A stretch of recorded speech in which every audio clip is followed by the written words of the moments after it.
Saya nak bagi cadangan humbly lah kepada mereka yang masih rasional dalam Pakatan Harapan. Saya yakin ada ramai. Don't make our mistake lah. Jangan kalau orang kritik tu terus diletakkan sebagai musuh atau lawan. Maybe kena lihat konten dan pengisian kritikan itu ada yang betul.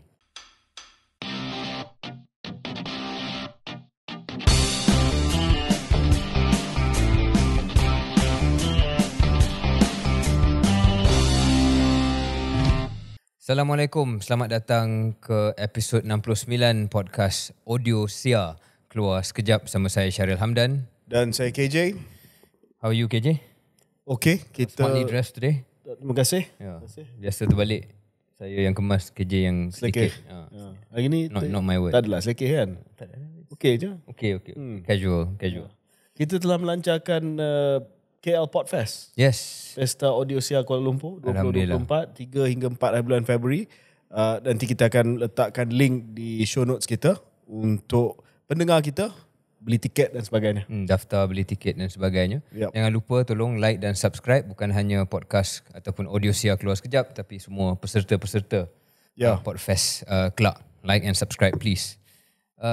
What else has been happening KJ? How's your week been? Saya tengok KJ sekarang ni dah mula jogging, lari almost every day, trying to catch up with your podcast host, co-host. To whom? Trying to chase my body fat percentage. Is that end of the year goal?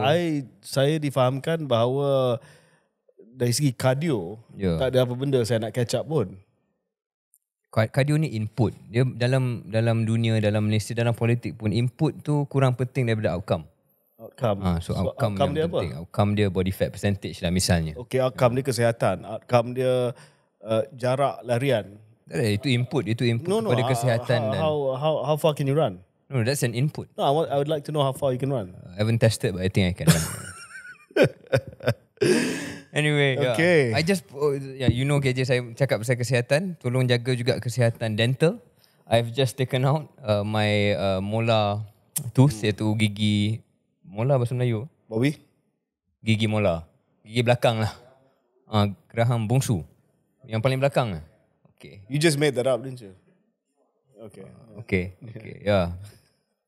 Jadi mungkin hari ni sedikit, kalau suara saya sedikit down dan sebagainya, disebabkan itulah. Tapi tak ada apa-apa yang serius. Tadi masa lunch, Syaril dia makan tofu. Tofu dan soup sajalah. So soft food for the next few days. Yeah. Anyway, back to serious matters. Yep. KJ, saya lihat episod sebelum ini bersama dengan Dr. Apurva dan Dr. Ong Kian Ming mendapat sambutan dari segi komen yang agak baik daripada penonton-penonton yang mungkin suka episod tempoh hari sedikit berbeza daripada biasa. Kurang politik, lebih kepada dasar. Did you get the same sense? Ya, cuma mungkin dia ataupun episod tu bukanlah episod yang mendapat sambutan massa. Yang tengok suka. Yang tengok suka. Mungkin dia punya capaian tidak seperti yang... Capaian dia tak luas sebab mungkin dari segi bahasa, dari segi isi kandungan agak serius.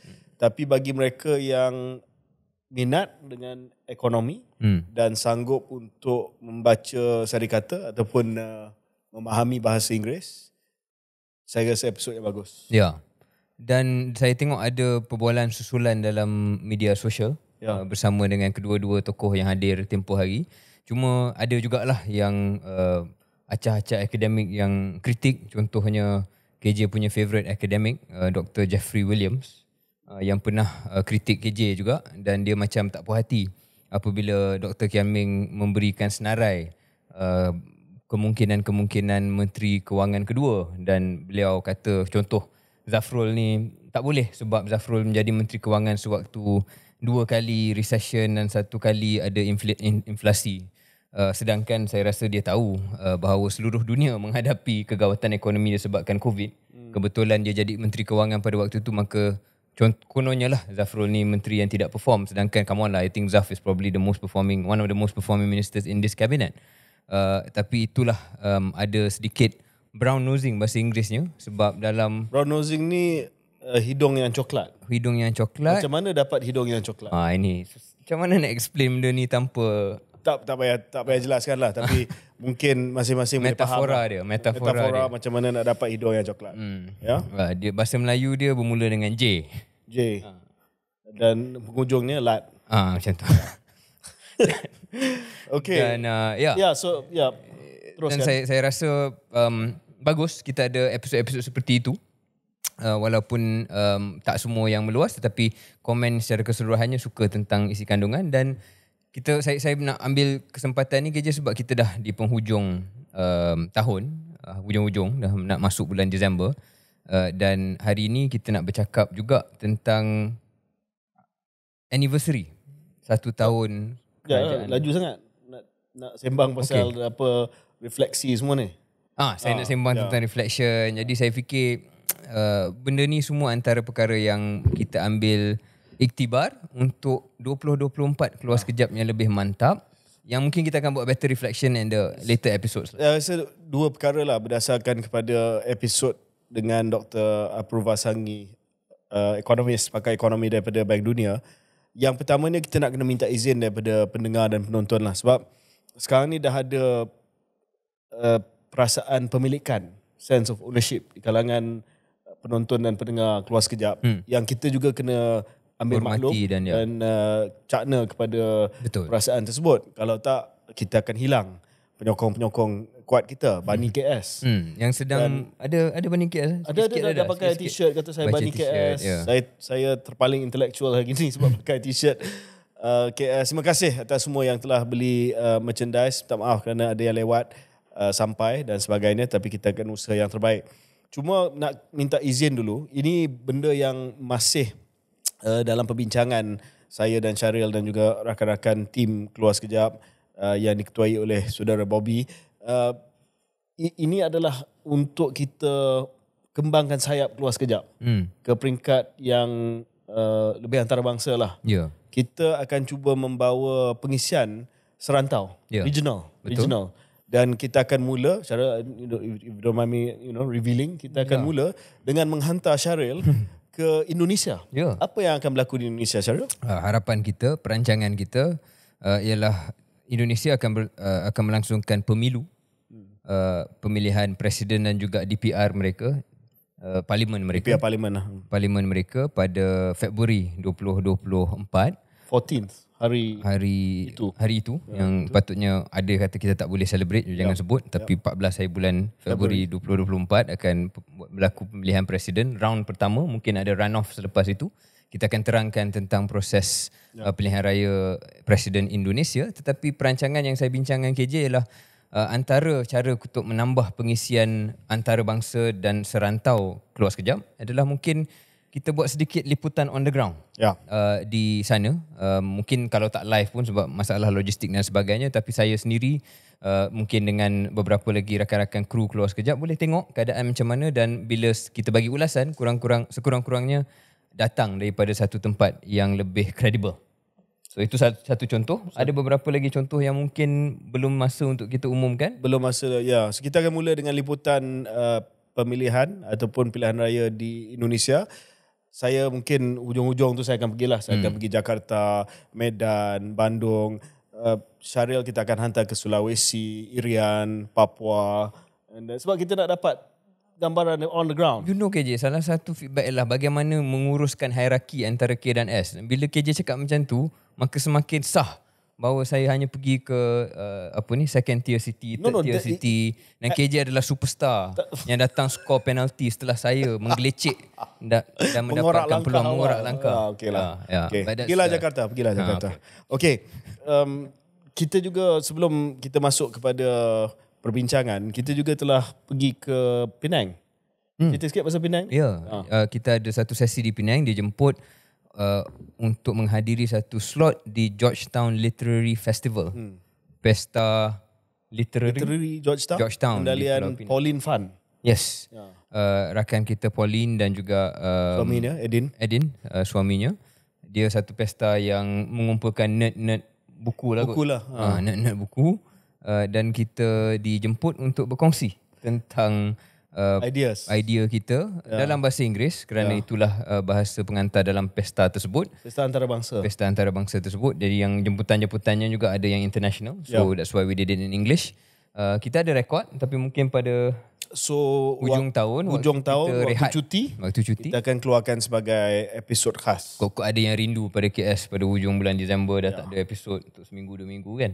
Kita boleh isi. Special episode tentang buku-buku yang membentukkan worldview Syaril dan KJ. Kerangka kita. Kerangka dunia. Ya. Kerangka madani siapa yang bentuk? Kerangka madani. Kerangka madani antara perkara yang kita mungkin nak bincang KJ. Setahun PMX. So saya rasa tak lengkap kalau kita tak bincang hari ini. Menjadi topik utama kita untuk membincangkan setahun Datuk Seri Anwar Ibrahim menjadi Perdana Menteri Malaysia. Dan saya telah menulis satu artikel yang keluar pada hari ini, iaitu pada hari Isnin 27 hari bulan, dan linknya ada dalam show notes. Artikel yang ringkas dalam bahasa Inggeris untuk satu publication ataupun terbitan di Singapura, original publication. Dan di situ Syaril, saya telah, dia punya rumusan pendek dia adalah 1 tahun banyak persembahan, tetapi 1 tahun yang kurang dari segi performance. Performative and underperform. Mungkin untuk maklumat pendengar, perkataan performative ni mungkin kalau saya boleh terangkan KJ, perkataan yang istilah yang kita ada bincang secara private between us untuk mengungkapkan selalu yang kita nampak adalah persembahan macam KJ kata optically lah. Mungkin nampak canggih dengan pengumuman-pengumuman tertentu, dengan foto-op tertentu, dengan perkataan istilah-istilah yang bombastik yang memberikan mungkin suntikan bahawa ada keseronokan, ada keterujaan apabila melihat pemimpin negara nampak perform. Tapi kita mengakui juga politik adalah sebahagiannya tentang persembahan. Cuma apabila persembahan itu terlalu canggih tetapi keberhasilannya tidak menyusul seperti mana yang kita harapkan, maka akan nampaklah seperti mana KJ tulis dalam rencana itu, performative tetapi underperforming. How do we justify this KJ? Kerana saya juga memberikan sedikit ulasan dalam bukan rencana tetapi dalam wawancara BFM. Boleh letak dalam show notes kita. Beberapa hari lepas yang mana mungkin pemikiran kita agak serupa dalam hal ini. But kita dalam Keluar Sekejap ni tak nak sengaja cakap tanpa backup dengan beberapa fakta dan data. So KJ, pada pandangan saya, yang membuatkan kita rasa sedikit kecewa ialah soal expectation yang tinggi ataupun pengharapan yang tinggi yang wujud dalam rakyat Malaysia disebabkan antara lain oleh PMX sendiri. Maka tak boleh dikatakan bahawa expectation ini unreasonable because mereka sendiri yang mewujudkan expectation harapan yang menggunung. Apabila dalam kempen PR15 perkara-perkara tertentu dijanjikan, apabila sebelum ini menjadi pembangkang jelas bahawa apabila jadi saja kerajaan maka A, B, C, D akan berlaku. Menjadi wira pada reformasi, menjadi wira kepada demokrasi dan sebagainya, tetapi dan juga wira pada ekonomi rakyat. Tetapi apabila setahun menjadi kerajaan, perkara itu belum lagi kesampaian. Sebab itulah kita kata underperforming. I think to be fair KJ, bukanlah hancur. Kita tak kata bahawa things are falling apart ataupun benda ni tak elok, tetapi dia seolah-olah business as usual. Yang tidak mendapat suntikan inspirasi Anwar Ibrahim yang dikatakan adalah pemimpin terhebat yang ditunggu-tunggu oleh rakyat Malaysia. That hasn't actually materialized. Itu sebabnya. Conceptually. Then maybe we can go through some details. Saya tak naklah guna poll ataupun pungutan suara daripada Instagram story. Tapi saya rasa boleh juga kita kongsi. Saya buka satu pungutan suara di IG story saya yang mana bilangan pengundi yang telah mengundi 18,000. Lebih ramai daripada Merdeka Center. Walaupun Merdeka Center dia lagi rigorous lah. Dia buat stratified population dan sebagainya. Tapi saya buat yang simple sajalah. Ya. Ini bukan benda yang statistically rigorous. Tapi just saya nak buat. Dan saya minta supaya mereka yang nak undi ni bagi markah kepada kerajaan Madani. Saya kata kerajaan. Saya kata not PM but the government. Cabinet Madani. Saya bagi 4 markah pilihan A, B, C, D. Sebab ada 4 pilihan saja yang dibenarkan. Jadi tak sampai ke F lah. A, B, C, D. Ya. 69% bagi sama ada C ataupun D. D yang paling banyak 39%, C 30%, A adalah geng-geng Jeffrey Williams ni 11%. So not great. Not great. Ya, macam Syaril katalah, tak adalah disastrous. Ya. Tapi ada satu perasaan yang agak meluas di kalangan rakyat Malaysia yang menggunakan istilah penyokong tegar Datuk Seri Anwar yang tak berapa impress sekarang ni dengan kerajaan.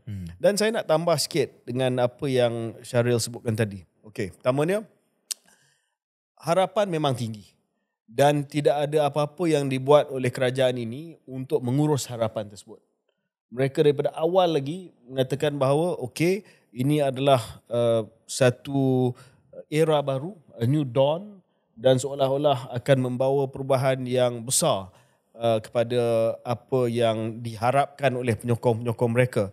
Dan kita melihat memang ada usaha ke arah tersebut. Saya nak cerita benda-benda yang bagus dulu. Okay? Pertamanya, dulu mungkin 3-4 bulan yang pertama kami sendiri di Keluar Sekejap kata tak ada naratif ekonomi yang jelas. Keluar naratif ekonomi madani yang kita puji. Ya. Keluar National Energy Transformation Roadmap. Transition Roadmap. Kita puji.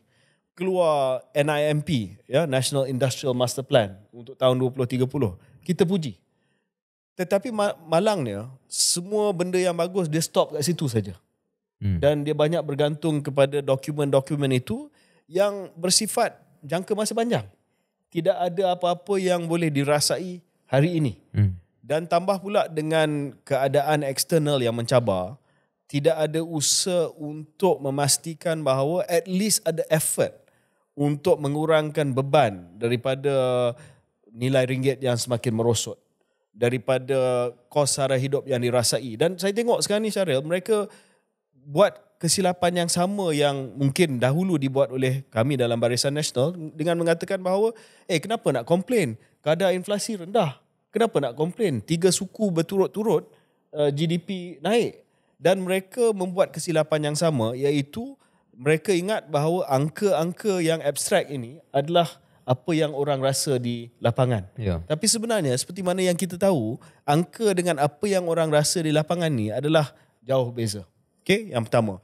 Yang kedua, sekarang ni bila mereka melihat bahawa ada banyak yang tidak puas hati, ramai yang tidak puas hati, mereka kata, jangan salahkan kami sebab kami terpaksa kerja dengan kerajaan perpaduan. Ini bukan kerajaan Pakatan Harapan. Ini kerajaan perpaduan dan kami terpaksa bekerjasama dengan orang macam UMNO, Barisan Nasional dan sebagainya.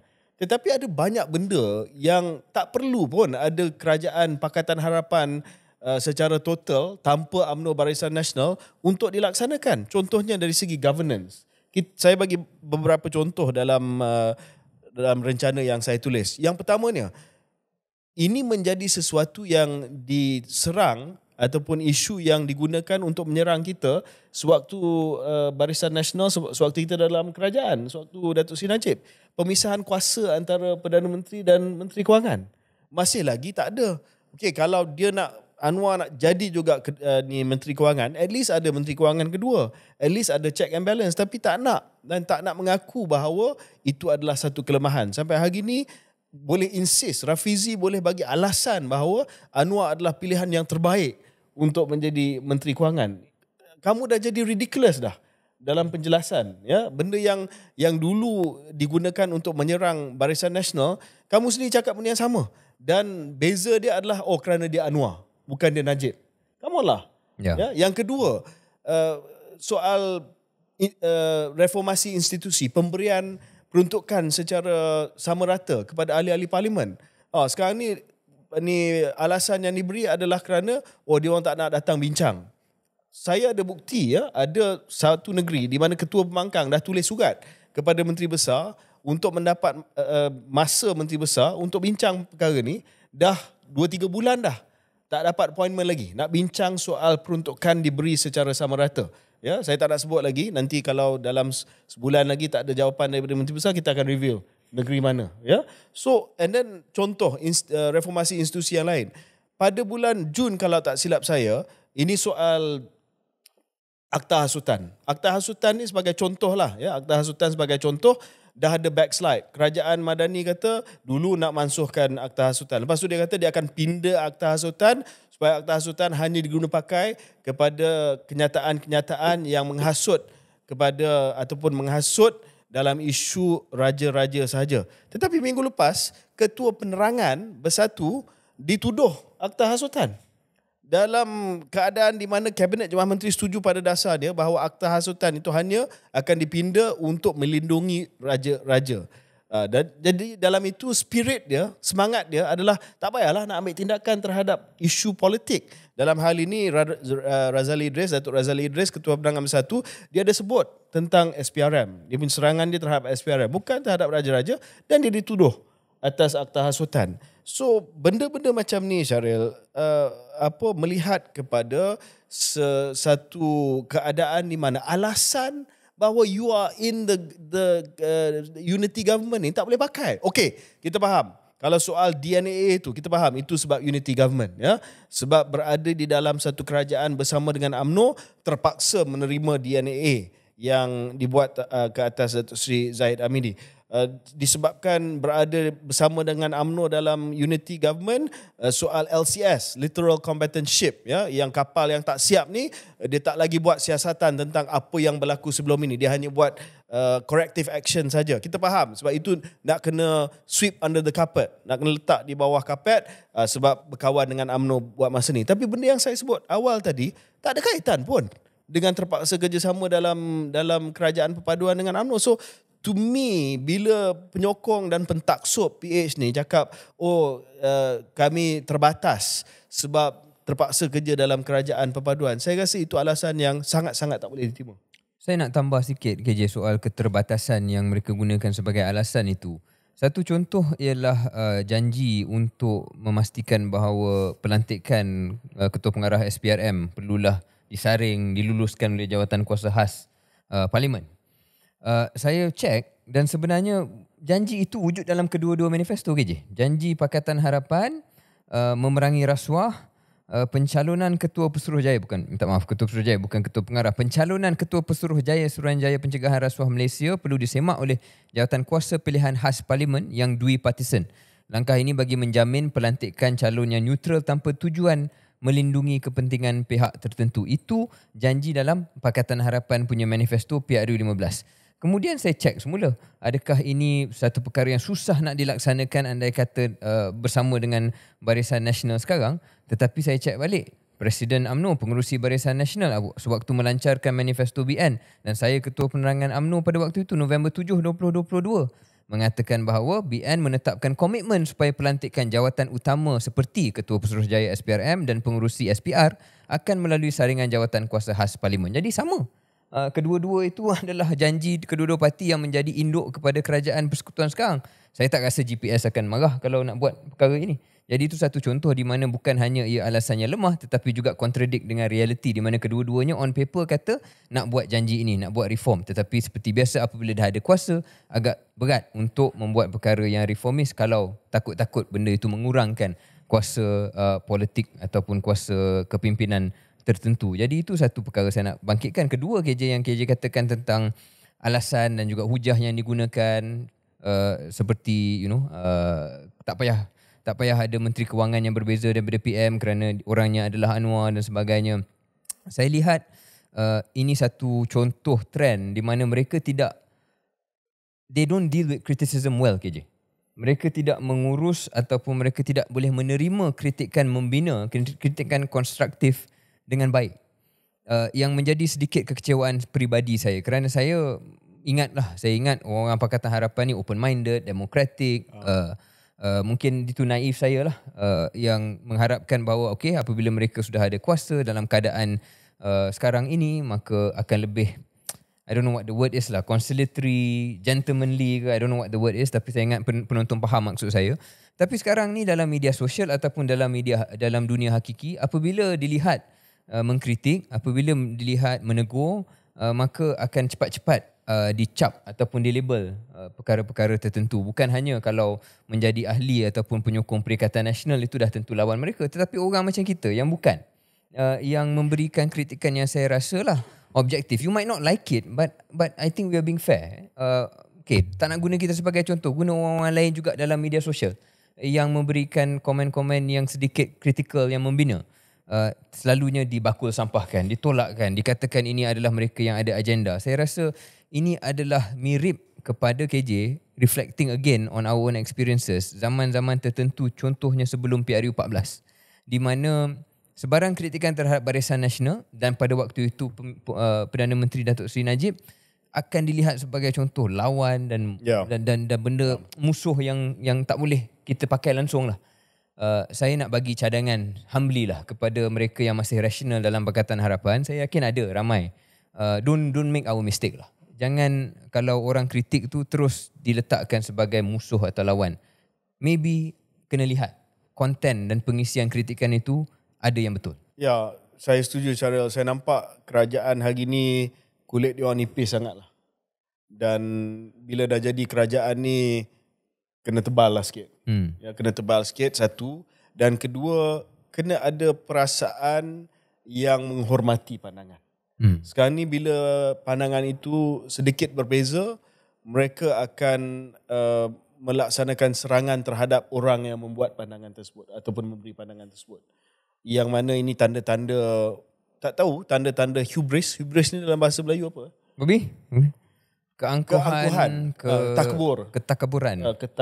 Dia macam perasaan dia tak boleh disentuh, dia tak boleh ditegur langsung. Ya. Okay. Dan satu lagi simptom yang serupa KJ ialah yang brown nosing tu bukan hanya Jeffrey Williams, tapi dalam Kongres PKR pun ada wakil daripada Johor kan? Belum lagi. Okay, kita nak selesaikan dulu setahun PM ni.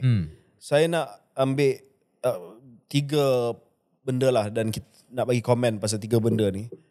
Satu benda yang bagus. Ini adalah peruntukan kepada Sabah dan Sarawak dinaikkan. Dan kita nampak bahawa okey, kita tolak ke tepi tujuan dan niat dia sebab dia memang ada tujuan politik lah. Sebab Datuk Seri Anwar dapat sokongan yang padu daripada Sabah dan Sarawak dan memerlukan sokongan yang padu daripada Sabah dan Sarawak untuk kekal sebagai Perdana Menteri. Tetapi geran khas yang diberikan kepada Sabah dan Sarawak ni melonjak, naik besar. Sekarang ni Sabah dapat, saya rasa kalau tak silap saya, 260 juta dan Sarawak dapat 300 juta, which is satu peningkatan yang sangat-sangat luar biasa. Dan saya rasa ini sesuatu perkara yang perlu dijadikan sebagai kejayaan besar dan kita sebenarnya tak dengar banyak tentang benda ni. Yang kedua adalah dari segi pencapaian yang bagus, tetapi pencapaian yang mungkin tak, dia pencapaian yang bagus tetapi dia pencapaian yang tidak mendapat satu pulangan politik yang menyeluruh, mungkin kerana dari segi sustainability dan juga mungkin dari segi kejujurannya. Ini inisiatif Rahmah. Saya suka inisiatif Rahmah. Saya rasa inisiatif Rahmah ini adalah benda yang bagus. Ada menu Rahmah, jualan murah Rahmah, kafe Rahmah, sumbangan tunai Rahmah. So, okay, bagus. Cuma pertamanya sustainability. Sejauh mana inisiatif ini boleh dikekalkan untuk satu tempoh yang lama dan juga meliputi sasaran yang luas. Dan kedua, kejujuran dari segi asal-usul Rahmah ni. Sebab banyak daripada inisiatif Rahmah ni sebenarnya datang waktu zaman Datuk Seri Najib. If you look at menu Rahmah, if you look at sumbangan tunai Rahmah ni asal-usul dia adalah BRIM. Menu Rahmah pun dulu ada menu Satu Malaysia. So, saya rasa tak salah kalau kita jujur dan mengatakan bahawa ini dulu benda yang bagus, kita teruskan.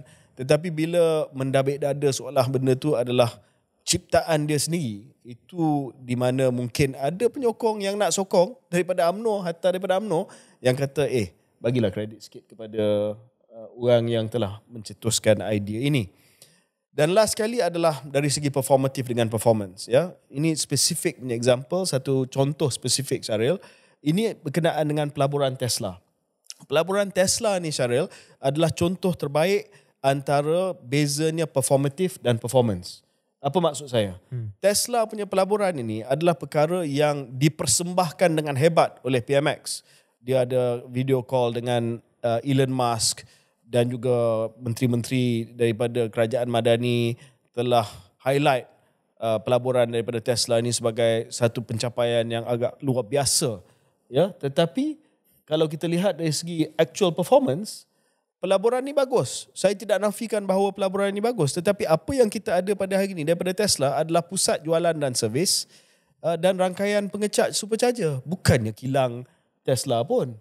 Mungkin satu hari akan jadi. Mungkin akan jadi. Tetapi setakat inilah. Tak sama, tak setimpal dengan performatif itu. Ya, dan kita juga saya rasa bagi banyak pengecualian kepada pelaburan daripada Elon Musk. Bukannya Tesla, SpaceX dan sebagainya. So itu yang kita maksudkan sebagai performatif, bergaya, percakapan yang bergaya, ya, persembahan yang hebat. Tetapi akhirnya pencapaian yang sebenar tu, okey ada, tetapi tak adalah sehebat mana. That's more or less it. Saya fikir serupa juga kalau kita tengok angka-angka pelaburan yang dicanang. Ini juga menjadi satu isu apabila pelaburan yang realize, kita pernah terangkan pada penonton apa bezanya MOU punya angka sampailah pelaburan yang diluluskan oleh MIDA dan MITI, sampailah realize investment ataupun pelaburan yang dah betul-betul berlaku. Tiga perkara itu perkara yang berbeza. Dan tak boleh salahkan kalau benda tu lewat untuk menjadi hakiki, kerana ambil masa, memang ambil setahun, 2 tahun kan untuk dapat kelulusan, dan kemudian duit tu turun, kilang tu ada misalnya, memang akan ambil masa. Isu dia, macam saya sebut awal tadi KJ, apabila dicanang yang awal-awal tu, seolah-olah benda tu dah berlaku besok. Bila lambat untuk direalisasikan, dan bukan salah sesiapa tapi lambat, dan kemudian tidak lagi menjana pendapatan dan pekerjaan secara terus, maka orang akan kata, you dah, bahasa Inggerisnya mungkin you've paid it forward, or you've cashed it early. You dah dapat credit mileage daripada pengumuman tu, tapi benda tu tak berlaku lagi, so you kena bayar lah. So itu yang menjadi antara contoh kekecewaan.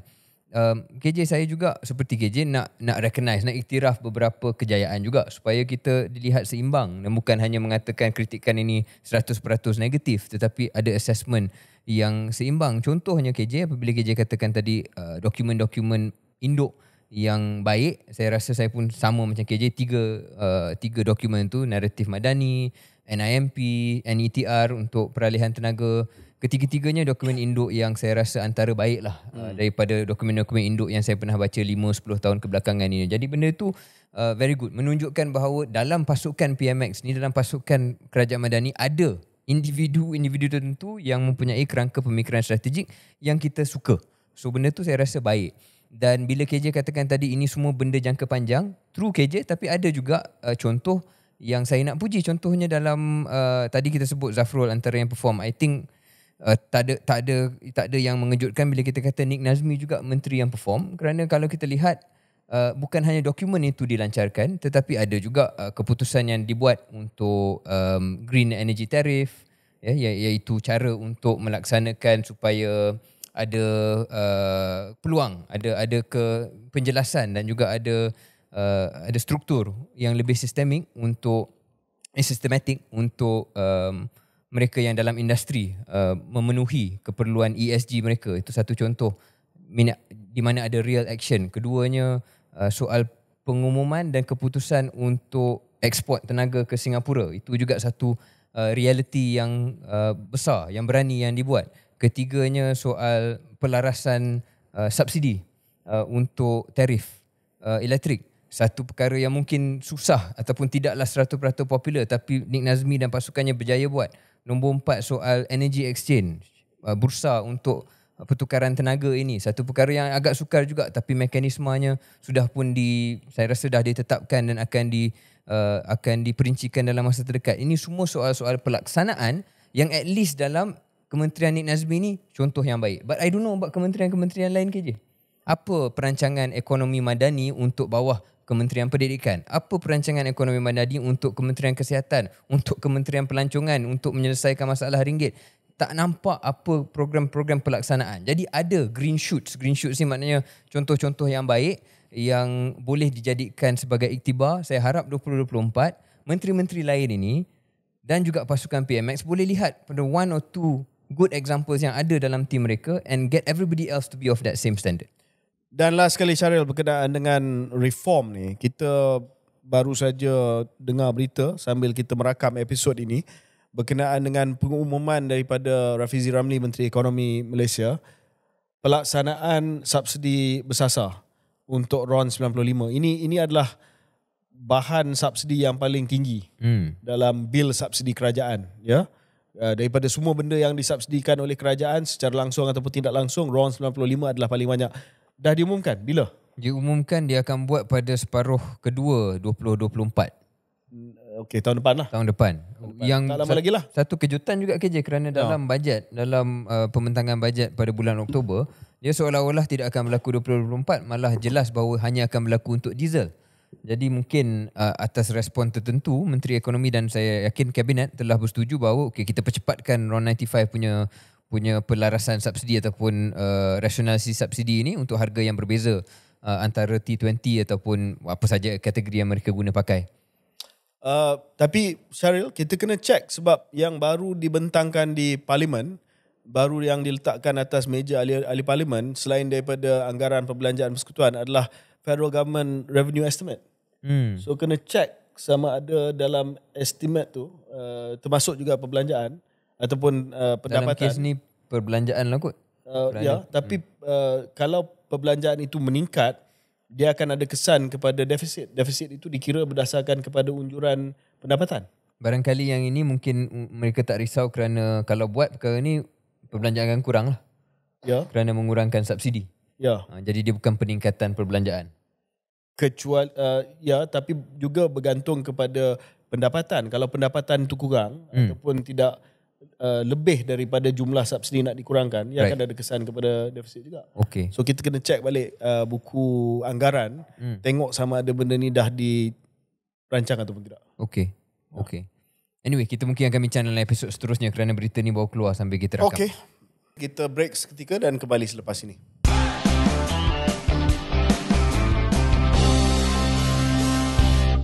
Selamat kembali ke episod ke-69 Keluar Sekejap. Syaril dan saya sedang bincang prestasi 1 tahun Datuk Seri Anwar Ibrahim yang amat berhormat, Perdana Menteri Malaysia, PMX, Perdana Menteri yang ke-10.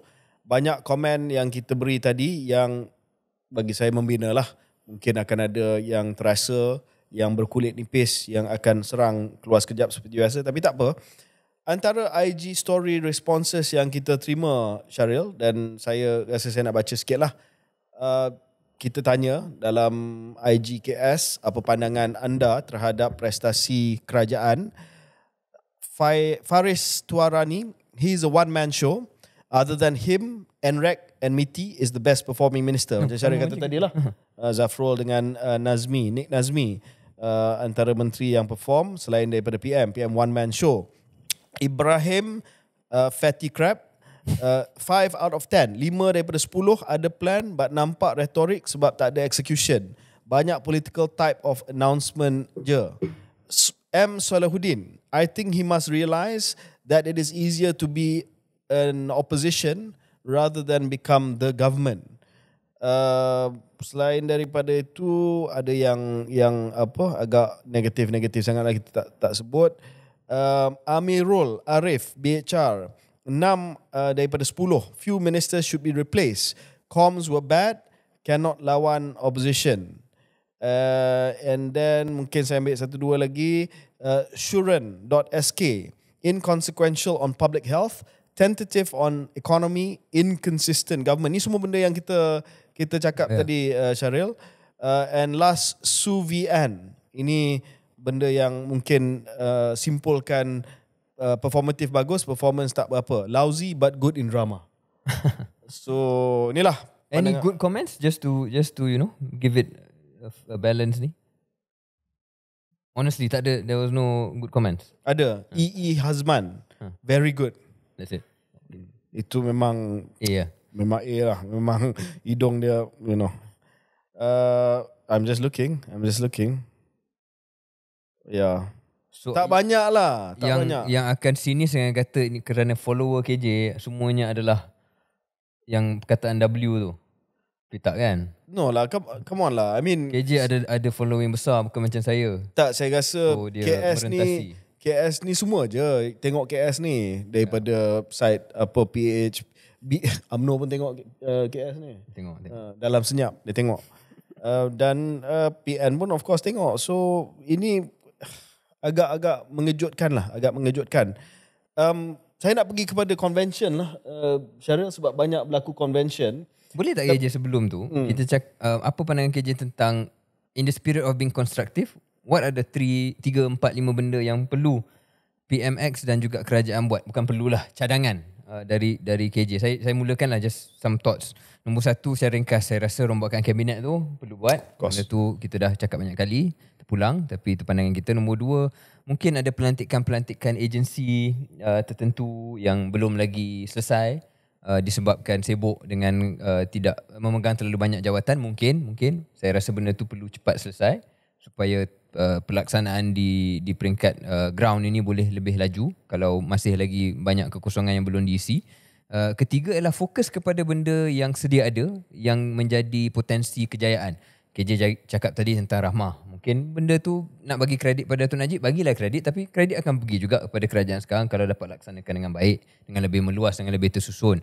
Kedua, kalau nak cari benda yang orang lain tak pernah buat, saya rasa energy transition ni benda yang orang lain tak buat. So benda tu betul-betul kerajaan Madani boleh milik 100%. Saya ada perasan tak yang energy transit peralihan tenaga ni, selepas pengumuman daripada PM, dia tak ada ownership daripada PM.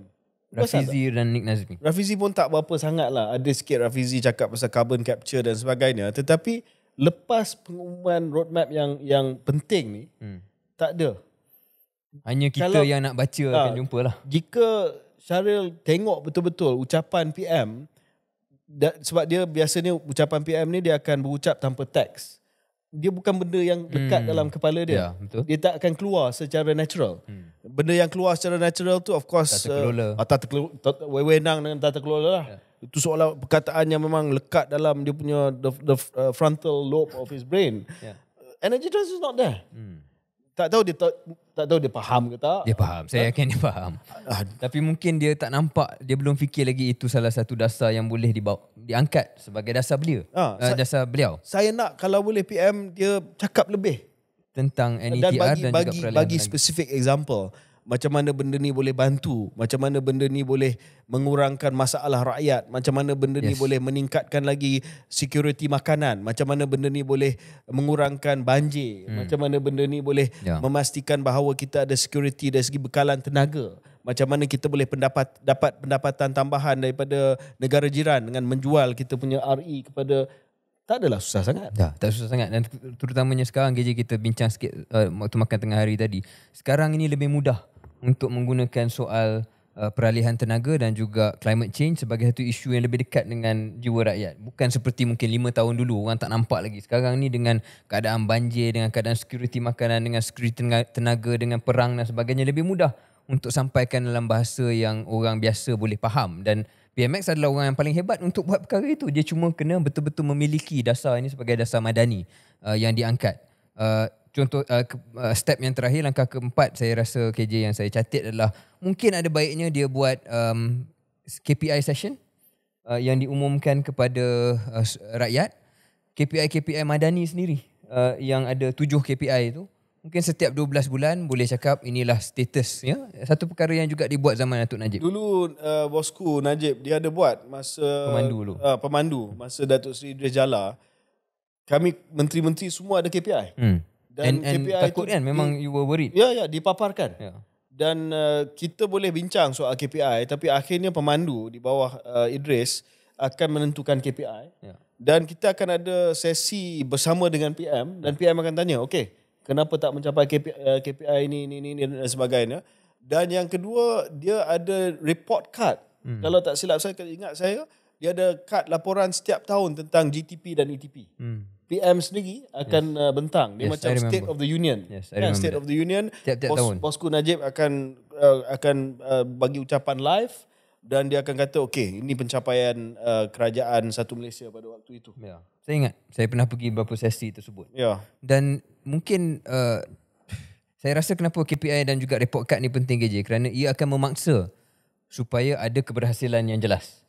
So when you put a KPI to yourself dan juga pada kabinet anda, kabinet inilah sendiri, maka ia akan memaksa lah satu performance yang lebih baik. Ini kita tak tahu KPI apa benda. Kita tak tahu KPI Kementerian Pendidikan. Kita tak tahu KPI Kementerian Pertanian. Apa you punya KPI dari segi bukan output markah peperiksaan, tetapi dari segi kemahiran, dari segi skill dan sebagainya, kenalah ada. Kita tak tahu you punya KPI untuk pertanian sebagai contoh dari segi output ataupun outcome, bukan hanya dari segi output pertanian, tetapi juga teknologi yang baru yang boleh meningkatkan hasil daripada tanaman dan sebagainya. Itu yang kita nak tahu.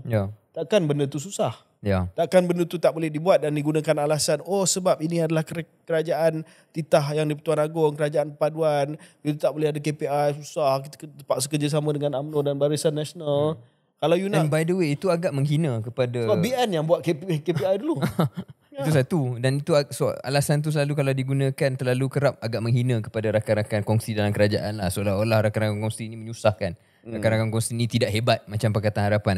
I think they should be careful when they keep using that excuse. Absolutely.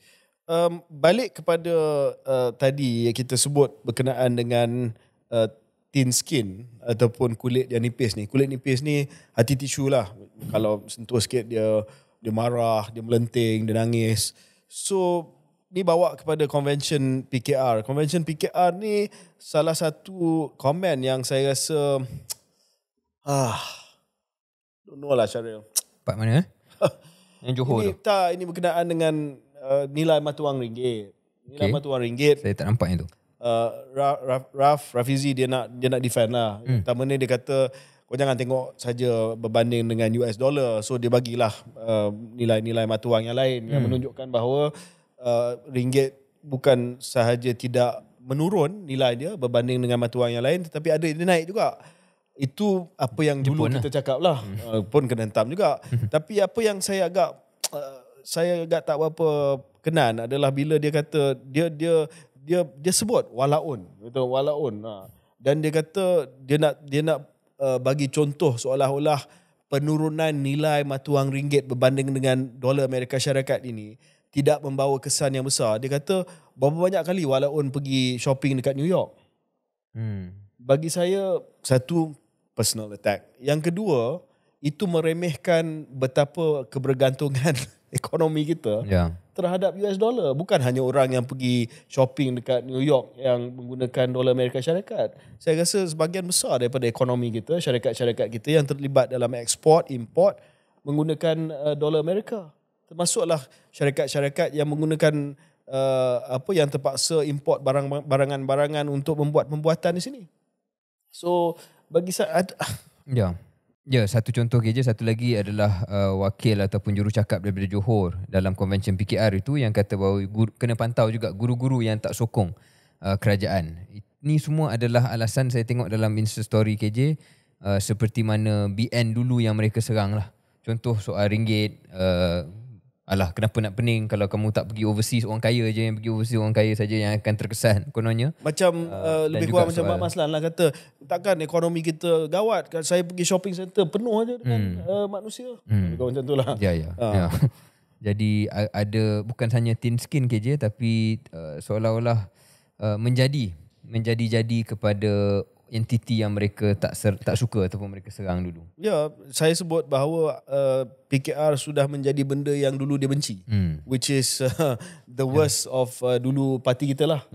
Kami pun waktu dalam UMNO tak berapa senang bila di Perhimpunan Agong ada pembahas-pembahas yang kata kalau pejabat ni tak bersama dengan kita waktu kita dalam kerajaan, kita kena pindah diorang pergi sana, pindah. Kalau ada cikgu, kalau ada doktor, kalau ada siapa-siapa yang tak pro government, hantar diorang ke Sabah, Sarawak, seolah-olah Sabah dan Sarawak nak terima orang macam ni.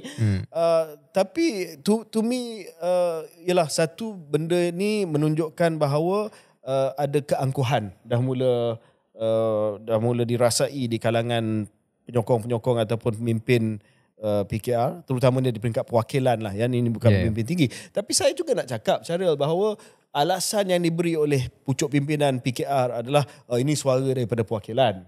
Sama juga dengan kita dalam UMNO. So, suara pembahas yang penting adalah keputusan pemimpin. So kita nak bagi benefit of the doubt lah kepada PKR bahawa ini suara pembahas, ya, dan kita harap bahawa pemimpin PKR iaitu menteri-menteri dan juga Perdana Menteri yang ada dalam kerajaan tidak akan ikut cadangan seperti ini. Tetapi kita dah mula melihat keangkuhan ini. Kalau kita buat pengumuman dasar kerajaan waktu Perhimpunan Agung UMNO, kita diserang. Penyokong pembangkang masa tu PH akan serang, kata kenapa you guna political platform untuk umumkan dasar kerajaan, sedangkan ini perkara yang saya rasa standard dalam mana-mana negara. Conservative Party conference, Labour Party conference, kalau mereka adalah kerajaan yang memerintah kerajaan semasa, they will use that as a policy announcement, sebab policy adalah sesuatu yang dipandukan oleh policy dasar parti.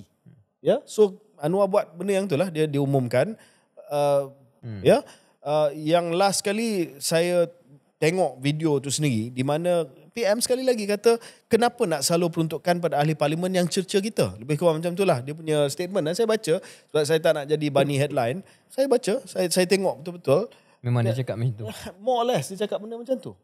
So kalau betul-betul percaya kepada reformasi institusi, kita dah cakap acak kali di sini, kita bagi sajalah tanpa nak apa bincang. Ini bukan duit peribadi Datuk Seri Anwar Ibrahim, ini adalah duit pembayar cukai. Ini adalah duit rakyat. Ini adalah duit kerajaan yang diamanahkan pegang duit ini untuk rakyat. So, bagi je lah. Apa masalah dia? So, bila kita nampak PM combative, ini juga adalah sesuatu yang UMNO biasa kata. Kenapa kita nak bagi peruntukan kepada pembangkang? Dia maki kita, dia cerca kita, dia bukan nak bantu kita. So, you have become what you hate. Ya, okay. Untuk berlaku adil, Syaril, kita bincang sikit tentang Mesyuarat Agung Bersatu. Yes. So, kalau tidak orang kata, kenapa tak bincang bersatu? Ini semua apa PN supporter. Apa yang kita nak bincang dalam Mesyuarat Agung Bersatu ni KJ, walaupun kita tak bincang sebelum recording ni, tapi saya yakin lebih kurang sama, menjadi simbol kepada situasi dalam politik Malaysia di mana kedua-dua pihak tidak berapa menginspirasikan. Jadi kita dah ambil masa yang panjang untuk memberikan pandangan tentang prestasi kerajaan Madani selepas tahun. Tapi soalan yang selalu di belakang minda kita KJ ialah what is the alternative? Apakah alternatif kepada prestasi yang tidak sehebat yang kita harapkan ini dalam kerajaan? Iaitu alternatifnya adalah pembangkang. Dan apabila kita lihat prestasi pembangkang, kita dah banyak kali memberikan pandangan yang juga mengkritik. Ia menjadi lebih jelas bagi saya dalam Perhimpunan Agung Bersatu ini. Kerana mungkin saya silap pandang, jika saya terlepas pandang saya minta maaf, tapi saya tak dapat apa-apa perbahasan ataupun liputan perbahasan yang bercakap langsung tentang dasar. Tidak ada apa-apa yang bercakap tentang apa yang kami bersatu akan buat andai kata menjadi kerajaan. Apa yang kita lebih dengar ialah kerajaan rapuh dan boleh tumbang bila-bila kita ready untuk take over. Ayat yang sama yang dah basi dah bagi saya diulang-ulangi. Kemudian ada drama yang paling hebat sekali lah, iaitu Presiden Bersatu mula-mula kata tidak akan mempertahankan jawatan, kemudian U-turn dalam masa sehari untuk mengatakan disebabkan disokong oleh ahli-ahli dalam dewan ini dan juga perbincangan dengan keluarga, maka saya akan menawarkan diri. Kemudian dah mula balik brown nosing pun ada juga berlaku dalam Bersatu KJ apabila mengatakan bahawa memang Muhyiddin perlu kekal dalam Presiden Bersatu ni kerana dialah satu-satunya yang boleh menyelamatkan ataupun berlawan dengan Anwar dan sebagainya. Jadi saya rasa Perhimpunan Agung Bersatu juga menjadi contoh mereka gagal untuk menggunakan platform itu untuk memberikan satu alternatif yang memberangsangkan bagi rakyat. Okey, pandangan saya dan rumusan saya berkenaan dengan Mesyuarat Agung Bersatu ni, yang pertamanya menyentuh tentang keputusan U-turn daripada Tan Sri Mahyudin ni. Saya rasa bila diumumkan buat kali pertama kata saya tak nak bertanding untuk jawatan presiden, saya rasa jujur Tan Sri Mahyudin, saya rasa dia dah sedia untuk lepaskan jawatan presiden. Tetapi dan ini spekulasi saya, tetapi apa yang saya dengar lah daripada sumber-sumber Trust Me Bro, adalah dia risau bahawa sekiranya Tan Sri Mahyudin tidak mempertahankan jawatan presiden, akan ada satu pertembungan free for all untuk jawatan presiden yang boleh melemahkan Bersatu. Dan saya rasa selepas dia umumkan hasrat dia untuk lepaskan jawatan, mesti ada orang kuat Bersatu yang pergi jumpa yang kata, Tan Sri, untuk makluman Tan Sri, the reality on the ground is Bersatu ni dah berpecah 2-3 kabilah kalau Tan Sri tak ada. Dan saya akan sebut ada yang pro Azmin, ada yang pro Hamzah, ada yang pro Peja. Ini open secret dalam Bersatu. Ya. Bahawa mereka tunggu aja Tan Sri Mahyudin tak ada, Mahyudin bersara, dan mereka akan go for it lah. Sebab dia nampak bahawa siapa yang akan jadi Presiden Bersatu ni sekiranya mengandaikan PN menang, boleh jadi Perdana Menteri. Jadi prize tu, hadiah nak jadi Presiden Bersatu tu agak besar lah. Sangat besar. Sebab dalam keadaan katalah kita ada 4 tahun of this Madani yang rudderless ni, yang tak memberi inspirasi kepada rakyat. Rakyat pun fed up. Orang bukan Melayu pun dia kurang keluar untuk mengundi. Tiba-tiba PN boleh menang. Siapa yang jadi Presiden boleh menjadi Perdana Menteri. Jadi saya nak sebut bahawa prize ataupun nilai Presiden Bersatu ni sangat-sangat berharga. Sebab itu saya rasa bila Tan Sri Mahyudin umum dia nak letak jawatan, ada yang panik pergi jumpa Tan Sri, kata, Tan Sri, kalau you go, sebab nilai dia tinggi sangat, parti ni akan hancur. Sebab dia akan melihat kepada satu pertembungan dan perpecahan yang agak ketara lah. Itu pandangan saya berkenaan dengan keputusan Mahyudin untuk buat keputusan ataupun pusingan you setuju tanding jawatan Presiden Bersatu. Yang kedua, ini ada kaitan juga ya dengan bigger picture ni. Sebab kita tengok kepada gambaran kecil saja, kita lupa bahawa sebenarnya ada bigger picture. Salah seorang yang saya agak kagum dengan ucapan beliau adalah Datuk Seri Dr. Ronald Kiandi, naib Presiden Bersatu daripada Sabah. Sahabat saya juga, tarikh hari jadi saya dengan Ronald sama, dan juga rakan sejawatan kabinet dulu. Dia kata jangan kita mengharapkan gelombang hijau kerana ia akan reda. Kita akan jadi macam rumah tumpangan sementara dan bukannya rumah untuk didiami. So di sini satu, dia mengingatkan kepada Bersatu, jangan ingat bahawa, saya tak suka istilah gelombang hijau, tetapi kebangkitan ataupun kejayaan PN sewaktu PRN ni akan bertahan lama. Pertama. Yang kedua, dan ini lebih tersurat, dia cakap bahawa jangan kita harap sangat kepada PAS. Ini pemimpin Bersatu daripada Sabah ni. Kita kena faham, Ronald is from Sabah.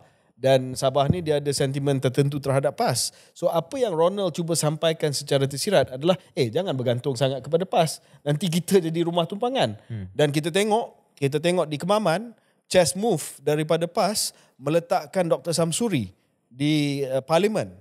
Itu bukan kerana nak menang pilihan raya kecil Kemaman, itu adalah chess move nak letakkan calon Perdana Menteri daripada PAS.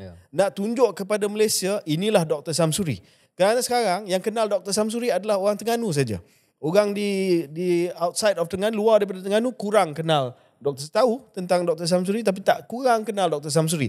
Bila dia masuk Parlimen nanti, diharapkan bahawa kritikan yang saya sebutkan tadi, PAS, PN tak reti cakap pasal policy, tak reti cakap teknikal, tak reti cakap soal sains, tak reti cakap pasal pembangunan infrastruktur dan sebagainya, dia akan bagi perbahasan yang orang kata, boleh terima lah dia ni sebagai Perdana Menteri. So saya nampak Ronald punya message ini lebih kepada kalau kita bergantung harap saja kepada hijau ni, PAS ni, kita akan jadi just rumah tumpangan untuk mereka lalu, dan mereka akan dapat hadiah yang besar, iaitu jawatan PM. Bila agaknya UMNO pun akan ada wakil yang bercakap macam tu berkenaan dengan kerjasama mereka dengan Pakatan Harapan. Kita tengoklah kod-kod ada yang akan bercakap nada yang serupa. Anyway, itu nanti saya ada komen sikit berkenaan dengan UMNO. Cuma bila KJ buka cerita tentang saingan dalaman yang saya rasa semakin jelas dan tersurat antara PAS dan Bersatu ini, bukanlah kita nak terlalu dramatik, tapi KJ pun saya rasa nampak kenyataan yang dalam seminggu dua ni, ada yang Tan Sri Muhyiddin yang mengatakan bahawa sokongan PAS sebenarnya tepu, dan Bersatu datang hadir sebagai membawa nilai tambah untuk meluaskan lagi potensi sokongan Perikatan Nasional. Tetapi PAS juga ada menjawab, mengatakan PAS ni dah bersedia lah untuk menjadi lebih induk dalam politik Malaysia. Jadi saya rasa benda itu bukan drama semata-mata, memang mungkin ada, kalau tidak ketegangan pun ada sedikit keadaan yang belum lagi nyata. Siapakah yang akan jadi calon Perdana Menteri dalam PRU 16? Ya, sebab tu saya kata langkah catur Dr. Samsuri ni adalah sesuatu yang sangat-sangat signifikan. Dan jangan kita ingat bahawa PAS letak Dr. Samsuri sebab semata-mata nak menang PRK Kemaman. Ini adalah satu langkah yang sangat-sangat berjangka masa panjang. Statement of intent, satu kenyataan hasrat untuk meletakkan calon Perdana Menteri daripada PAS. Bagi saya lah. Ya. Okay. Lain, okeylah ada sedikit macam sahabat saya Dr. Razi Jidin, dia punya nak kata totally tak ada berkenaan dengan isu semasa, polisi dan sebagainya. Tak adalah sikit dia bangkitkan isu pegangan Melayu berkaitan dengan penjualan tanah kepada Bauxite Plantation. Dia ada sentuh berkenaan dengan isu Felda. Adalah usaha untuk elevate sikit dia punya perbahasan, tapi tak ada yang dapat headline tu macam Datuk Seri Hamzah, tiada majoriti besar, tidak mustahil boleh tumbang. Bagi saya, kalau you nak buat kerja macam ni pun tak payah advertise lah. Saya pun tak faham kenapa. Kalau nak ada backroom deal lah, ada benda lah kan, katalah boleh meyakinkan istana ke, boleh bawa usul kepada parlimen, buat diam-diam lah. Tak payah nak advertise benda ni, bila-bila saja akan tumbang. Sebab saya rasa benda tu adalah satu perkara yang negatif, yang rakyat yang memang hari ni tak sokong kerajaan yang sedia ada pun dia tak suka. Dia tak nak benda ni. Dia tak nak benda ni. Sebab ini adalah instability, political instability yang tidak diingini oleh rakyat. Dan saya harap ahli politik Bersatu pun sedar dengan mesej-mesej seperti itu memberikan sebenarnya alasan kepada kerajaan perpaduan untuk mengatakan kita punya kerajaan ni tak stabil sebab itu kita tak boleh buat reform, sebab itu kita tak boleh buat ni. Ia memberikan good point, excuse to them to not actually deliver on what they're supposed to deliver. So sebenarnya benda ni ironinya tidak membantu pun agenda Bersatu. Last daripada musim politik ni Syaril, sebelum kita pergi ke segmen yang terakhir yang kita nak bincang sikit tentang isu-isu lain, ini adalah dinamika dalaman UMNO. Saya tengok hari ni ada posting yang agak menarik daripada Dr. Fuad Zakashi. Ini seorang sosok yang selalu kita tak setuju lah. Tapi hari ni saya tertarik juga dengan posting Fuad Zakashi ni. Lebih kurang dia cakap dalam FB dia, sebab Fuad Zakashi ni makhluk Facebook. Dia mungkin tak kenal media platform, social media yang lain. Dia kata sekarang baru kau rasa betapa susahnya jadi kerajaan. Dan ditujukan kepada Pakatan Harapan lah. Tanpa ironi yang BN berada di dalam kerajaan ini.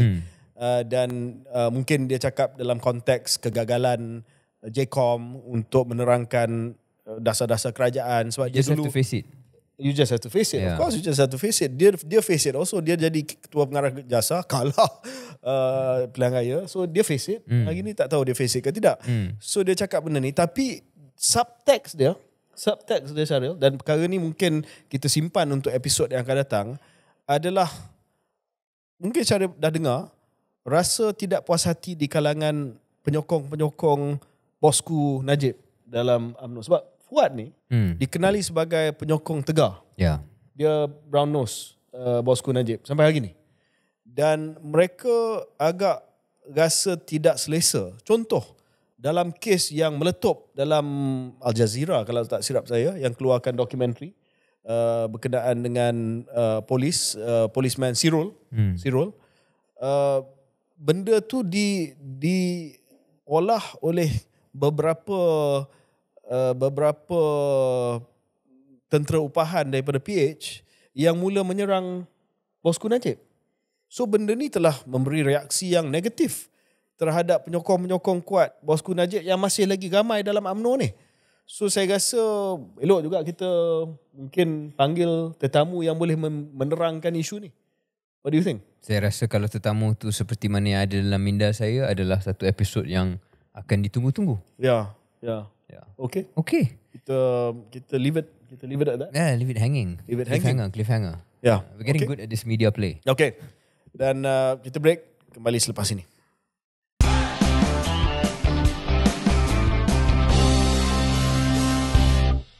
Selamat kembali ke episod terkini Keluar Sekejap. Dan KJ, kita nak bercakap ringkas mungkin tentang isu aman Palestin. Aman Palestin ni satu NGO yang telah pun disyaki menyeleweng dana awam sebanyak 70 juta ringgit dengan 41 akaun dibekukan. Ceritanya adalah SPRM telah pun beku 41 akaun dan beberapa entiti syarikat lain Aman Palestin berjumlah 15 juta selepas didakwa menyalahgunakan wang sumbangan orang ramai. SPRM dalam kenyataannya menjelaskan tindakan itu diambil selepas siasatan terhadap Aman Palestin Berhad dijalankan sejak 17 Oktober yang lalu.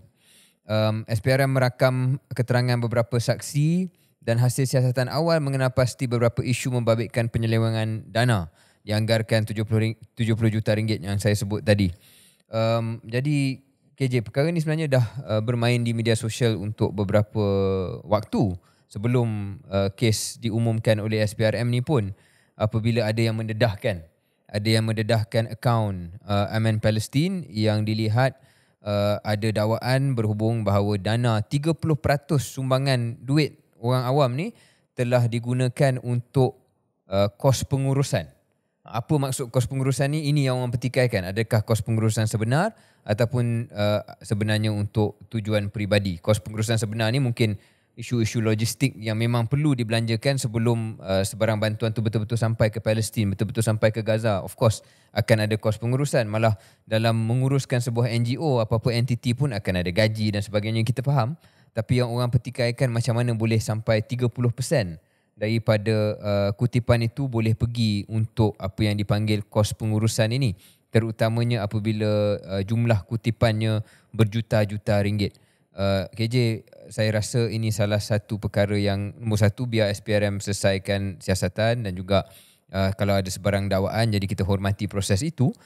Tetapi ia sedikit mengecewakan lah bagi saya. Bukan sedikit lah, memang banyak mengecewakan kerana dalam isu yang sepatutnya menyatu padukan rakyat, semuanya patut bekerja-kerja untuk kita cari jalan untuk bantu. Yang mana boleh bantu melalui kewangan, bantu melalui kewangan. Perkara-perkara seperti ini akan menambahkan rintangan kepada rakyat biasa untuk kata saya tak nak lalu NGO ni, semua akan mungkin sinis dan skeptikal. Saya harap tidak begitulah, tapi mungkin salah satu kesan negatif yang tidak patutnya berlaku. Anything KJ nak tambah? Ya, benda ni kita pegang kepada prinsip innocent until proven guilty. Baru saja siasatan dibuat oleh pihak SPRM terhadap Aman Palestin yang terkini 4 jongkong emas telah pun ditemui dan dirampas apabila SPRM telah menggeledah pejabat ataupun premis Aman Palestin. Jadi dia menimbulkan banyak tanda tanya lah. Tapi soal pokok dia, Syaril, adalah dari segi credibility. Credibility NGO ni. Sebab kadang-kadang kita sebagai rakyat Malaysia, bila ada sesuatu perkara yang kita nak menyumbang, terutamanya isu antarabangsa, isu kemanusiaan, dan dalam hal ini Palestin adalah perkara yang dekat dengan hati rakyat Malaysia, kadang-kadang kita tak semak. Kita dengar saja, Aman Palestin, kita anggap bahawa walaupun itu NGO yang dah ditapis oleh kerajaan, yang dah disemak oleh auditor dan sebagainya, dan kita rela hati bagi. So lesson di sini adalah, pertamanya kita harap yang mengawal selia NGO seperti ini akan buat secara berkala dan jangan tunggu sampai perkara ini didedahkan. Saya rasa perkara ini didedahkan antara lain Datuk Asri, kalau tak silap saya, Mufti Perlis, yang telah bangkitkan isu yang berkenaan dengan Aman Palestin ini. Dan walaupun kita pegang kepada prinsip innocent until proven guilty, benda ni dah dipolitikkan. Sebab figura-figura di belakang Aman Palestin ini dilihat sebagai sosok yang ada kaitan dengan parti-parti politik tertentu. Jadi benda ni dah dipolitikkan, dan akhirnya orang awam yang ada niat yang baik nak menyumbang kepada sesuatu untuk membantu Palestin ataupun membantu mana-mana inisiatif yang bagus, dia akan meragui. Dia akan teragak-agak dan teragak-agak dalam hal ini. Jadi saya harap selain daripada siasatan ni dapat dibuat dengan cepat, supaya jika tak betul, maka Aman Palestin dia nak bersihkan nama dia. Sebab saya rasa as an NGO, Syaril, bila dah kena macam ni, susah untuk bina balik credibility. Ya. Dan kita harap dapat diselesai dengan cepat, dan kita harap bahawa badan kawal selia, ya, sama ada kawal selia itu adalah SSM ataupun siapalah, boleh lihat dengan lebih proaktif mereka yang cuba mengumpul dana untuk tujuan-tujuan kemanusiaan ini, supaya rakyat rasa yakin bahawa bila dia bagi duit itu memang sampai kepada tujuan yang sebenar dan bukannya diguna dan diseleweng untuk tujuan-tujuan yang lain. KJ, itu soal aman Palestin. Satu lagi isu yang eksplosif, yang sensitif dan mendapat perhatian ramai adalah kes Nick Allen, Zurina Nick Abdul Rashid dan anaknya Tengku Yasmin Natasha Tengku Abdul Rahman yang mencabar enactment Kanun Jenayah Syariah Kelantan 2019 atas alasan bahawa DUN Kelantan melangkaui bidang kuasa menjenayahkan 20 peruntukan dalam enactment tersebut. Ini satu isu, kalau KJ katakan tadi aman Palestin telah dipolitikkan, yang ini pun menjadi isu politik lah. Kalau bukan dipolitikkan, memang menjadi isu politik kerana bagi sebahagian ramai ia dilihat seolah-olah mencabar institusi Mahkamah Syariah itu sendiri. Dan ini adalah isu yang ada isu teknikal yang kita mungkin nak terangkan, ada juga isu bukan teknikal tentang bagaimana menguruskan perkara ini di mata orang awam, terutamanya orang Islam yang sudah tentu amat sensitif tentang perkara yang menyentuh undang-undang syariah dan sebagainya. Jadi mungkin secara ringkas KJ saya boleh terangkan untuk bagi mereka yang mungkin tidak begitu tahu tentang butiran. Jadi apa yang telah berlaku ialah Nick Allen dan anaknya telah memfailkan notis pada 25 Mei 2022 dan pada 30 September 2022, dan Mahkamah Persekutuan dia benarkan cabaran undang-undang. Ini yang mereka buat. Dia mencabar untuk melihat berdasarkan perkara 4 dalam kurungan 4 Perlembagaan Persekutuan mengisytiharkan peruntukan-peruntukan tertentu dalam enactment Kanun Jenayah Syariah kurungan 1 Kelantan adalah tidak sah atas alasan peruntukan-peruntukan tersebut membabitkan perkara-perkara yang bukan dalam bidang kuasa Badan Undangan Negeri Kelantan untuk buat undang-undang. Jadi ceritanya adalah soal, bahasa Inggerisnya jurisdiction. Siapakah mempunyai hak untuk buat undang-undang tersebut? Dan Nick Allen ni mencabar bahawa ada 20 katanya enactment yang 20 peruntukan dalam enactment itu yang tidak ada hak sebenarnya DUN Kelantan buat undang-undang tersebut. So itu challenge dia. Bukan nak mengatakan bahawa peruntukan itu adalah betul atau tak betul, tapi dari segi hak Dewan Undangan Negeri Kelantan, kerajaan negeri untuk buat undang-undang tu, dia kata dia nak mencabar, mengatakan ia tidak ada hak untuk buat kerana Perlembagaan Persekutuan ataupun Undang-Undang Persekutuan Sivil sudah pun memperuntukkan undang-undang untuk perkara yang sama. Lebih kurang macam tu kan KJ? Ya. Syaril punya penjelasan tepat sekali. Isu pokok dalam kes Nick Allen ni adalah isu bidang kuasa. So nak mudahkan cerita dia, di dalam perlembagaan Malaysia ni ada senarai persekutuan dan juga ada senarai negeri. Lebih kurang undang-undang yang di bawah persekutuan dan undang-undang di bawah negeri, ya. Jadual 9, senarai 1, senarai persekutuan butir 4. Contoh dalam hal ini spesifik, undang-undang dan tata cara sivil dan jenayah dan pentadbiran keadilan itu berada di bawah senarai persekutuan, federal list. Maksudnya Parlimen Malaysia sahaja yang boleh menggubal undang-undang berkenaan dengan undang-undang jenayah, ya, yang saya sebutkan tadi. Jadual 9, senarai 2, senarai negeri butiran 1, butir 1, dalam contoh ini dia sebut bahawa pewujudan dan penghukuman kesalahan yang dilakukan oleh orang yang menganut agama Islam terhadap pemerintah agama itu kecuali berkenaan dengan perkara yang termasuk dalam senarai persekutuan. Di situ memberi bidang kuasa kepada Dewan Undangan Negeri untuk menggubal apa-apa penghukuman kesalahan yang dilakukan oleh orang yang menganut agama Islam terhadap perintah agama itu. Kecuali, ini yang penting Syaril, ini adalah isu pokok dia, kecuali berkenaan dengan perkara yang termasuk dalam senarai persekutuan. Jadi apa yang menjadi asas kepada dua perkara ni? Yang pertamanya adalah pewujudan dan penghukuman kesalahan yang dilakukan oleh orang yang menganut agama Islam terhadap perintah agama itu. Itu undang-undang yang dikenali sebagai undang-undang syariah yang hanya digubal oleh Dewan Undangan Negeri kecuali parlimen untuk wilayah persekutuan. Undang-undang syariah di parlimen digubal untuk wilayah persekutuan sahaja. Diguna pakai di wilayah persekutuan saja. Di negeri-negeri lain sebab di bawah perlembagaan dia bagi hak kepada Dewan Undangan Negeri. Tetapi dia ada klausa preclusion. Dalam undang-undang ni dia panggil preclusion clause. Kecuali berkenaan dengan perkara yang termasuk dalam senarai persekutuan. Ini yang dicabar.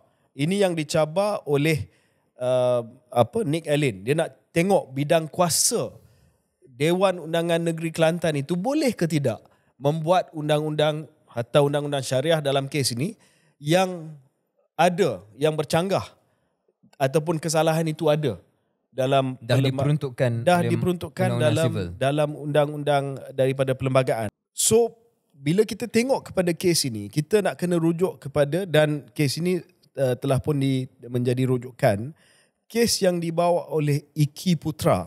Iki Putra ini seorang pemuda yang didakwa atas kesalahan liwat di Mahkamah Syariah. Beliau kemudiannya failkan kes di Mahkamah Persekutuan untuk isytihar Seksyen 28 Enactment Jenayah Syariah Selangor tidak sah. Okey, dalam enactment Seksyen 28 Enactment Jenayah Selangor, iaitu Undang-Undang Selangor, Undang-Undang Syariah Selangor yang diluluskan oleh Dewan Undangan Negeri Selangor, ada kesalahan untuk liwat. Tapi Iki Putra ni, dia bawa ke Mahkamah Persekutuan, dia kata ini adalah satu kesalahan yang ada dalam Undang-Undang Persekutuan.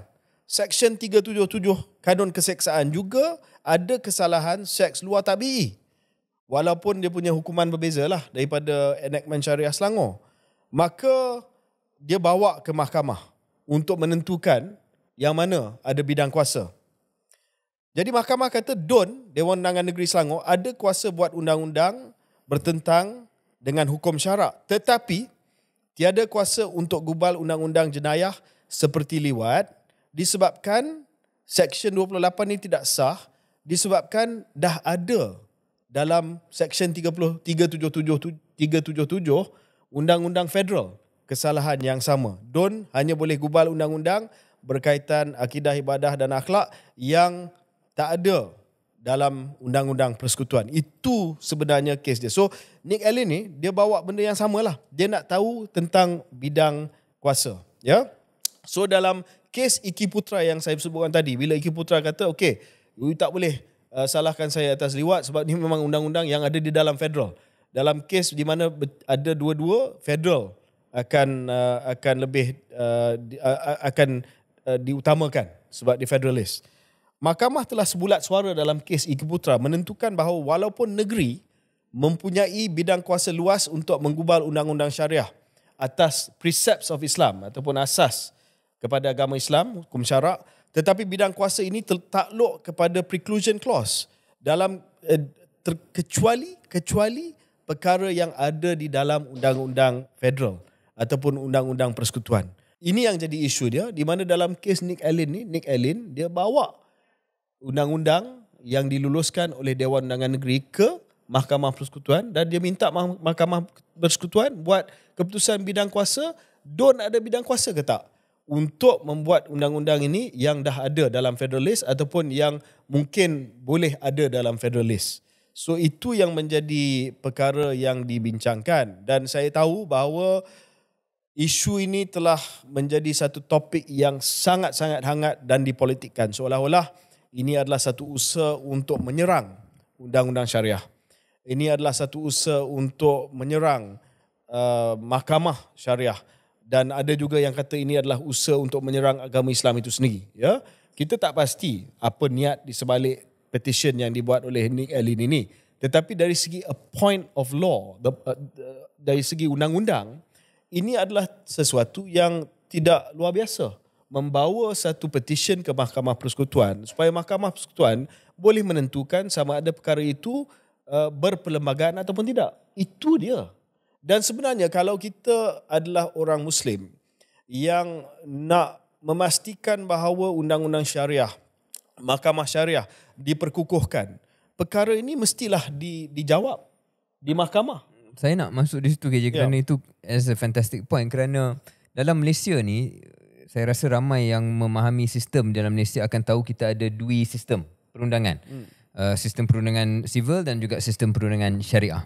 Dan dalam keadaan negara Malaysia yang masih secara relatifnya muda, akan adalah persoalan-persoalan dan pertikaian-pertikaian, kalau nak guna istilah pertikaian, yang tidak jelas bidang kuasa siapa dan sebagainya, yang petition-petition seperti ini sebenarnya menjernihkan supaya lebih jelas siapa yang mempunyai bidang kuasa.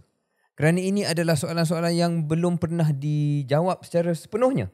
Jadi this is a normal process of apabila kita ada dua sistem, mestilah akan ada yang tertanya siapa. Jadi benda ni apabila Mahkamah Persekutuan menjawab, maka itu menjadi precedence dan itu yang akan menjadi the new truth. Dan apa penyelesaiannya? Penyelesaiannya jangan panik. Sebab kalau keputusan Perlembagaan Persekutuan itu tidak memihak contohnya kepada persepsi yang sedia ada dan mungkin memihak kepada pandangan Nick Allen yang mengatakan bahawa Dewan Undangan Negeri tidak ada bidang kuasa, boleh dibawa pindaan kepada perlembagaan. Betul. Contoh dibangkitkan soal kepincangan perlembagaan dalam kes ini, di mana kalau kita ikut kes Iki Putra ini, negeri-negeri dia tak boleh menggubal undang-undang berkenaan dengan contoh perjudian, sebab dia kata hanya persekutuan saja yang boleh. Contoh, tetapi artikel 74 Perlembagaan Persekutuan menyatakan bahawa persekutuan tidak ada hak menggubal apa-apa yang ada dalam senarai negeri.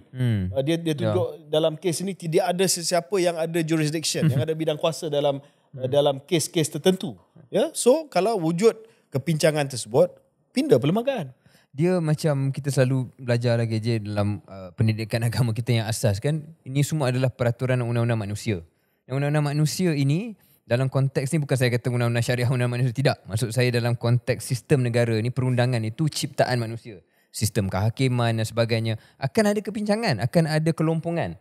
Dan antara cara untuk, macam saya sebut tadi, menjernihkan dan menyelesaikan kelompongan adalah proses-proses yang mungkin tidak selesa, tetapi ia akhirnya membawa kepada titik pengakhiran yang lebih jelas. Ya, ada juga yang manipulasi isu ni, kata kenapa Mahkamah Persekutuan, Mahkamah sekular ni ataupun Mahkamah Persekutuan, bukan Mahkamah Syariah, yang menentukan perkara ini. Ini perkara asas sebab the supreme law of the land in Malaysia adalah Perlembagaan Persekutuan. Undang-undang yang paling utama di Malaysia, yang terpakai di Malaysia adalah Perlembagaan Persekutuan. Kita tak boleh lari daripada hakikat tersebut. Dan di dalam Perlembagaan Persekutuan, soal constitutionality, soal sama ada perkara itu berperlembagaan ataupun tidak, adalah sesuatu yang hanya boleh ditentukan oleh Mahkamah Persekutuan.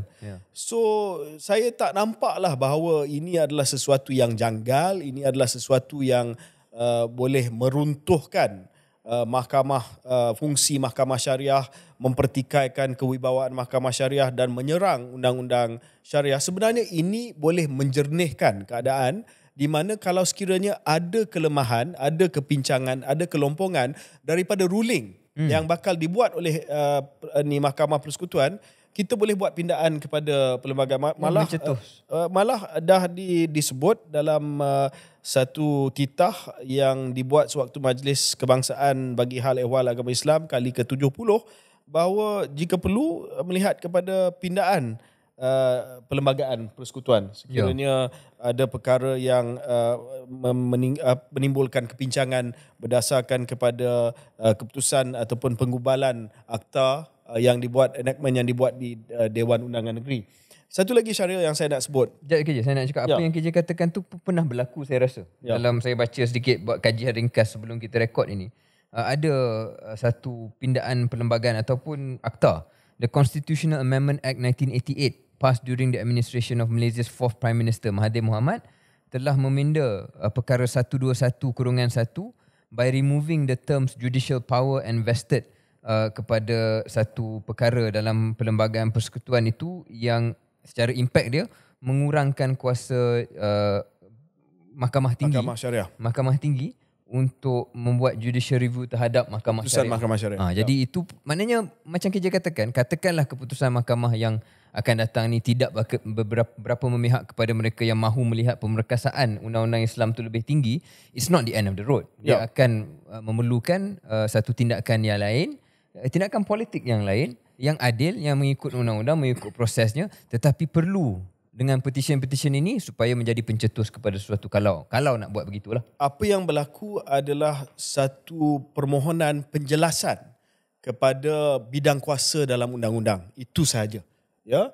Dia kalau tak jadi hari ni, dia akan jadi besok, dia jadi lusa, sambil dia akan buat. Kita boleh speculate soal niat, soal tujuan berlakunya petition ini. Tetapi hakikatnya ini adalah proses yang memang sah. Ya. Dan kita kena melalui proses ni. Dan saya harap bahawa walaupun kita rasa sangat sensitif tentang isu ni, saya pun rasa risau, Syaril pun rasa risau, jangan mengapikan keadaan. Betul. Sebab kita nak tunggu keputusan daripada Mahkamah Persekutuan yang memang tujuan dia antara lain adalah untuk membuat keputusan berkenaan dengan isu perlembagaan. Berdasarkan perlembagaan sedia ada. Ya. Itu yang 9 hakim ya.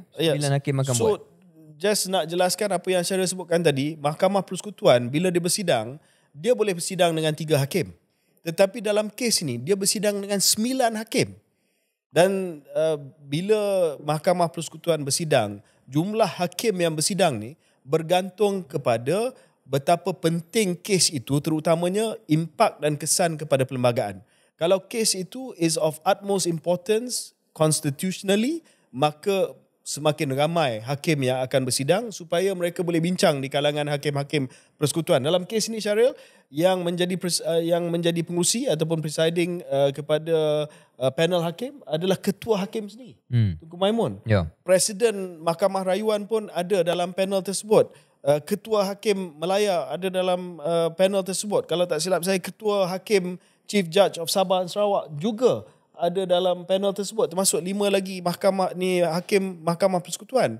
Jadi kalau kita tak boleh memberi kepercayaan kita kepada badan kehakiman yang tertinggi dalam negara kita, dalam keadaan ini diberikan tugas kepada 9 orang hakim, bukan 3, 9 orang hakim. Saya rasa ini paling ramai, the most empaneled federal court bench for any case. Saya rasa kita sendiri tidak menghormati perlembagaan persekutuan yang menjadi antara asas rukun negara kita dan the supreme law of the land. Ya, setuju KJ. Jadi perkara ni kita cuba terangkan, walaupun perkara ni sensitif, pandangan kita kenapa benda ni perlu berlaku dan apa yang akan berlaku selepas keputusan diumumkan nanti. Kita doakan yang terbaik. Kita doakan yang terbaik supaya kita dapat memperjuangkan agar kita dapat memperkukuhkan lagi Mahkamah Syariah dan supaya kita dapat melihat kepada pentadbiran undang-undang agama Islam yang adil, yang berkesan, yang jelas, supaya tidak lagi dapat dipertikaikan dengan sewenang-wenangnya. Ya. Tetapi itu tugas kita sebagai rakyat Malaysia. Sekarang ini tugas terletak kepada 9 orang hakim Mahkamah Persekutuan yang akan membuat keputusan yang maha penting ini. Okay. Okay, Syaril? Okay KJ, I think that's enough for today. Yep. Alright. And on isu Nick Allen ni,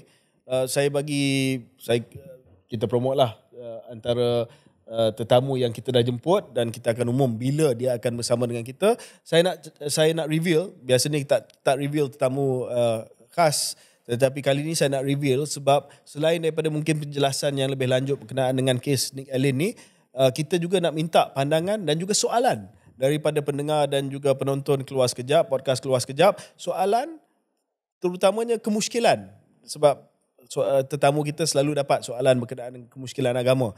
Tidak lain tidak bukan Ustaz Datuk Dr. Zulkifli Al-Bakri, iaitu bekas Menteri di Jabatan Perdana Menteri Ahli-Waris Agama Islam dan juga bekas Mufti Wilayah Persekutuan, akan bersama dengan kita di Keluar Sekejap. InsyaAllah.